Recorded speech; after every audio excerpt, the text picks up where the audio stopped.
So this is a harvest area that we did 2 years ago.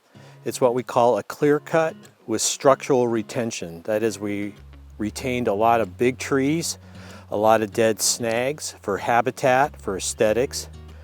And we also did spray this harvest unit, but we left skips within it for pollinator habitat.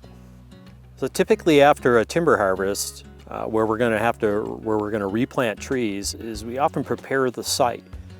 That is to reduce the competing vegetation so that the little seedlings are able to get up and establish. We often use herbicides for that, but in doing so, that can eliminate important pollinating plants.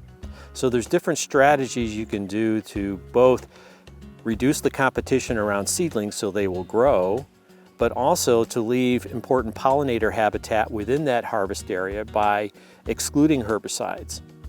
So a couple of strategies for retaining pollinator habitat in harvest areas can be leaving skips, and skips under existing trees that you may be leaving for habitat. Because those trees are there, you really don't need to reforest, so therefore you don't need to treat it with a herbicide.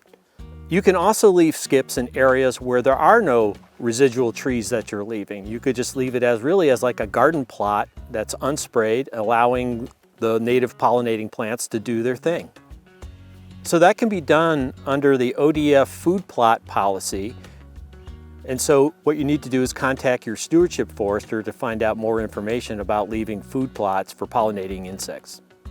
So a few things to think about in leaving skips or places that are unsprayed. One is they need to be marked off with flagging stakes so that when a spray crew comes through, they don't accidentally spray an area that you want to protect.